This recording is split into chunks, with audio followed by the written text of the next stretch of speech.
은퇴 후에도 잘 사는 사람들의 5가지 비밀. 안녕하세요, 여러분. 오늘은 정말 중요한 이야기를 해보려고 합니다. 바로 은퇴 후에도 풍요롭고 행복하게 사는 사람들의 비밀에 대해서 말이죠. 여러분 주변을 한번 둘러보세요. 똑같이 직장 생활을 했는데도 은퇴 후의 삶이 완전히 다른 사람들이 있지 않나요?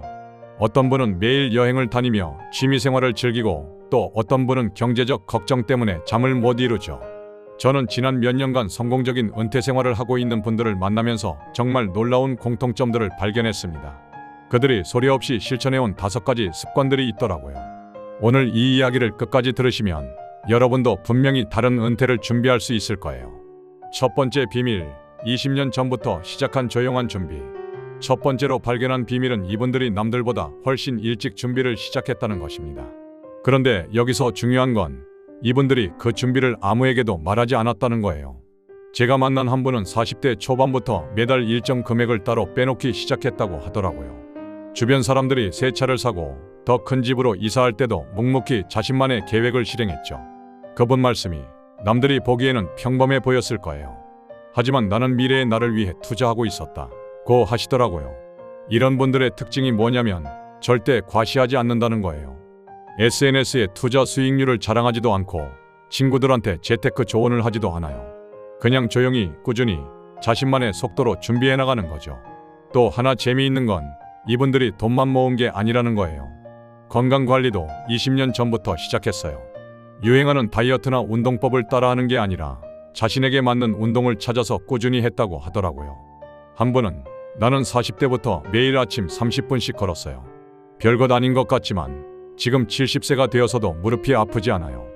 여행을 가서도 하루 종일 걸어 다닐 수 있고요. 라고 말씀하시더라고요.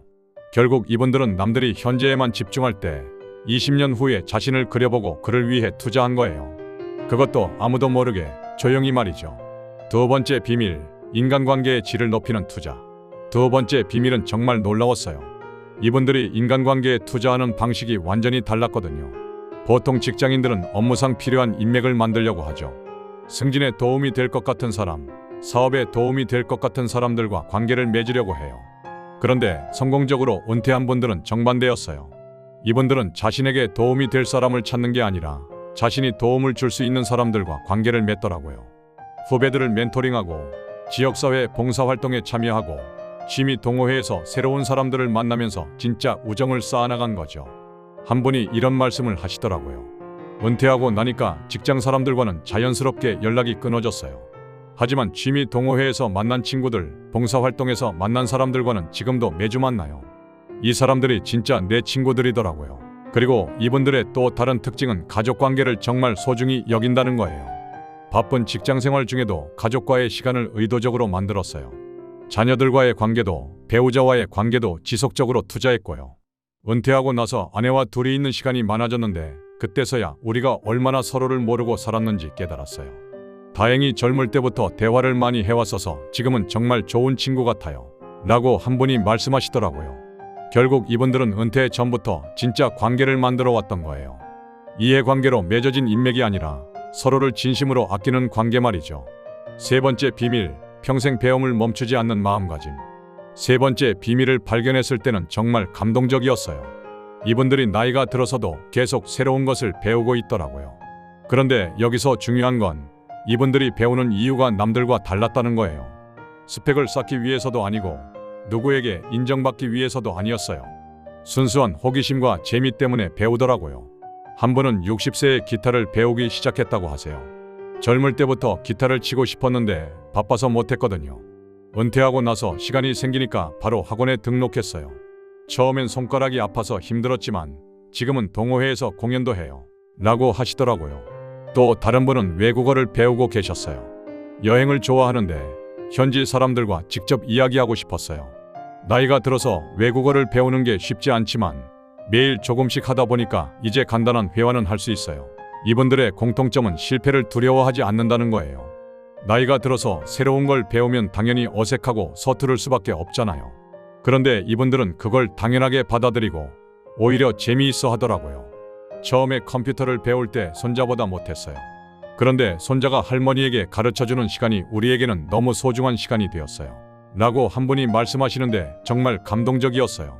그리고 이분들은 배움을 통해 새로운 사람들을 만나고 새로운 세계를 경험하고 있었어요. 문화센터에서 만난 친구들과 전시회를 가고 독서 모임에서 만난 사람들과 토론도 하고요. 결국 이분들에게 배움은 단순히 지식을 쌓는 게 아니라 삶을 더 풍요롭게 만드는 도구였던 거예요. 네 번째 비밀, 건강한 루틴과 규칙적인 생활. 네 번째 비밀은 이분들의 일상을 보면서 발견했어요. 은퇴했다고 해서 막 살지 않더라고요. 오히려 더 체계적이고 건강한 루틴을 가지고 있었어요. 직장 다닐 때는 회사 스케줄에 맞춰 살았다면 은퇴 후에는 자신만의 리듬을 만들어서 살고 있었죠. 그런데 이 리듬이 정말 건강하고 균형 잡혀 있더라고요. 한 분의 하루 일과를 들어보니까 이랬어요. 아침 6시에 일어나서 30분 정도 산책을 해요. 집에 와서 샤워하고 아침 식사를 하죠. 오전에는 독서나 취미 활동을 하고 점심 먹고 잠깐 낮잠을 자요. 오후에는 친구들을 만나거나 운동을 하고 저녁에는 가족과 시간을 보내요. 들어보니까 정말 여유롭고 건강해 보이잖아요. 그런데 이분들이 말하길 이런 루틴을 만드는데 시간이 좀 걸렸다고 하더라고요. 처음에 은퇴했을 때는 뭘 해야 할지 몰라서 하루 종일 TV만 봤어요. 그런데 그러다 보니까 무기력해지고 우울해지더라고요. 그때서야 내가 규칙적인 생활을 해야겠다고 생각했어요. 이분들의 또 다른 특징은 건강 관리를 정말 철저히 한다는 거예요. 그런데 억지로 하는 게 아니라 생활의 일부로 자연스럽게 만들어놨더라고요. 젊을 때는 운동이 귀찮았는데 나이가 들수록 운동이 얼마나 중요한지 깨달았어요. 지금은 하루라도 안 움직이면 몸이 이상해요. 라고 하시더라고요. 그리고 이분들은 정신건강도 정말 잘 관리하고 있었어요. 명상을 하거나 일기를 쓰거나 감사 인사를 표현하는 시간을 따로 가지고 있더라고요. 매일 밤 잠들기 전에 오늘 감사한 일 3가지를 생각해봐요. 처음에는 별거 아닌 것 같았는데 몇 달 하다 보니까 마음이 정말 평안해졌어요. 결국 이분들은 자유로운 은퇴 생활 속에서도 자신만의 건강한 구조를 만들어서 살고 있었던 거예요. 5번째 비밀, 나만의 의미 있는 일 찾기.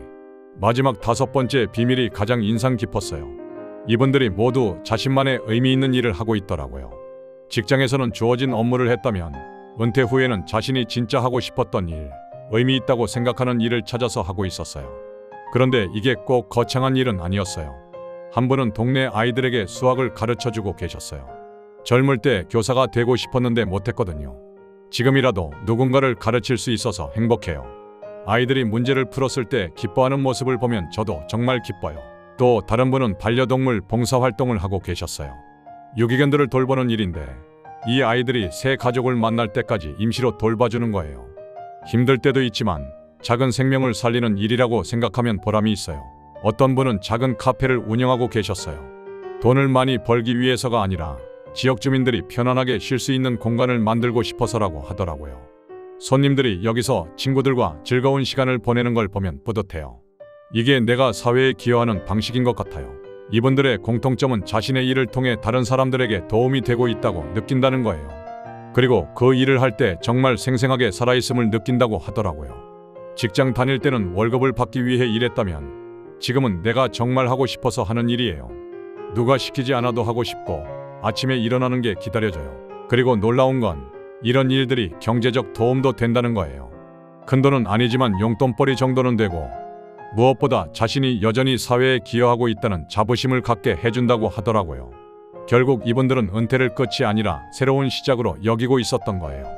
진짜 자신다운 삶을 시작하는 기회로 말이죠. 지금까지 은퇴 후에도 잘 사는 사람들의 5가지 비밀을 알아봤습니다. 20년 전부터 시작한 조용한 준비, 인간관계의 질을 높이는 투자, 평생 배움을 멈추지 않는 마음가짐, 건강한 루틴과 규칙적인 생활, 그리고 나만의 의미 있는 일 찾기였죠. 이 이야기들을 들으면서 제가 느낀 건 이분들이 특별해서 성공한 게 아니라는 거예요. 그냥 조금 더 일찍, 조금 더 꾸준히, 조금 더 의도적으로 준비했을 뿐이더라고요. 가장 중요한 건 지금 당장 시작하는 거예요. 나이가 몇 살이든 어떤 상황이든 늦지 않았어요. 작은 것부터 하나씩 시작해보세요. 오늘부터 30분씩 걸어보는 것도 좋고 새로운 사람과 진짜 대화를 나눠보는 것도 좋고 예전부터 궁금했던 것을 하나 배워보는 것도 좋아요. 중요한 건 시작하는 거예요. 20년 후에 나를 위해 오늘 무엇을 할 수 있을까요? 그 답을 찾는 것부터가 성공적인 은퇴의 첫걸음일 거예요. 여러분도 분명히 멋진 은퇴 생활을 만들어갈 수 있을 거라고 믿습니다. 오늘 영상이 도움이 되었다면 구독과 좋아요 부탁드리고 댓글로 여러분의 은퇴 준비 계획도 들려주세요. 다음에도 더 좋은 내용으로 찾아뵙겠습니다. 감사합니다.